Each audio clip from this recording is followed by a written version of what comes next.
इतनी जल्दी तो दिल्ली वाले खाली जगह देखकर अपनी गाड़ी नहीं लगाते जितनी जल्दी चीन वाली खाली जगह देखकर उस पर कब्जा कर लेते हैं। उबासी लेते वक्त बंदे का मुंह भी खुला रह जाए तो डर लगता है उसमें 2-4 चीनी फौजी ना घुस जाए।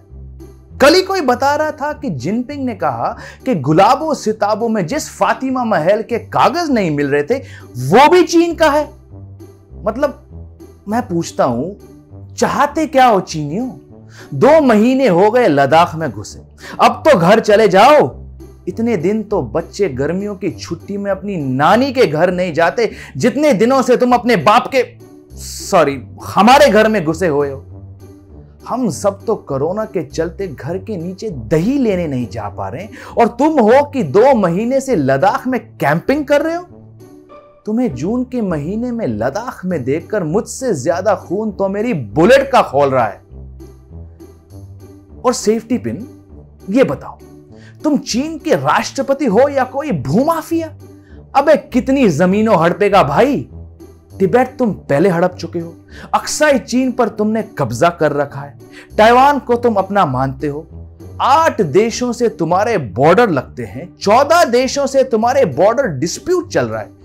अब तो सीधे सीधे नेपाल को भी हमसे लड़वा कर तुमने पीछे से उसके ही गांव पर कब्जा कर लिया है। कुछ तो शर्म कर ऑलपिन।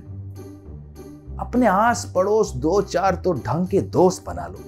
कल कोई घर में ब्याह शादी होगी तो दोस्तों के नाम पर किसको बुलाओगे?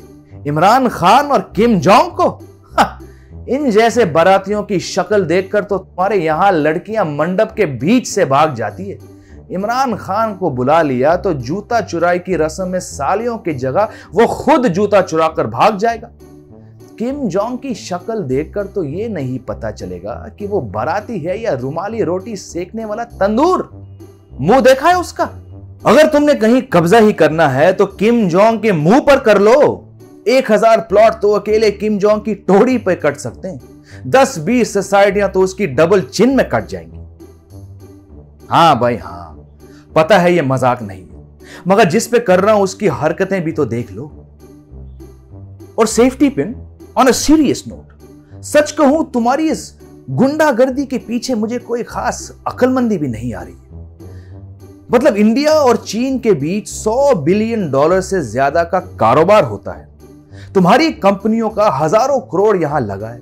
दिवाली की लड़ियां से लेकर होली की पिचकारी तक हम तुमसे खरीदते हैं। यहां तक कि बॉयकॉट चाइना की टी-शर्ट्स भी ऑर्डर देकर हमने चाइना से बनवाई है। इस सब के बावजूद थोड़ी सी जमीन के लिए हमारे साथ लठ बजाकर तुम सब कुछ खत्म कर लेना चाहते हो। शक्ल से भले ही तुम हो, मगर इतने बेवकूफ तुम हो नहीं सकते। ऐसी जमीन पर तो हमारा रॉबर्ट डोगरा भी कब्जा नहीं करता जिसकी अथॉरिटी में रजिस्ट्री ना हो रही हो। तो फिर तुम हवा में उछलकर इतना बड़ा तीर क्यों ले रहे हो? रमादेर सिंह की तरह तुम्हें तो मैं ये कहकर भी इग्नोर नहीं कर सकता कि छोटा आदमी है, गुंडाई करना चाहता है तो करने दो, क्योंकि तुम छोटे आदमी नहीं हो। तुम्हारे आदमी होने पर शक करता, लेकिन तुम छोटे तो बिल्कुल नहीं हो। इसीलिए सेफ्टी पिन, अपने कद का लिहाज करो। अगर सच में विश्व शक्ति बनना चाहते हो तो आज ही अपनी तशरीफ में बड़प्पन के इंजेक्शन लगवाओ। किम जोंग और इमरान खान जैसों की फेसबुक पर ब्लॉक करो और पैंट के पीछे जो रामपुरी चाकू छिपा रखा है उसे निकालकर गटर में फेंक दो। इससे पहले ही हम वही तुम्हारी तशरीफ में घुसाकर तुम्हें मोर बना दें, क्योंकि तुम भी जानते हो कि बिना बात के हम किसी को छेड़ते नहीं है, लेकिन तुम और छेड़ोगे तो फिर हम छोड़ेंगे भी नहीं। समझे सेफ्टी पिन? या फिर कान के नीचे आकर समझाऊं? जय हिंद, जय इंडियन आर्मी।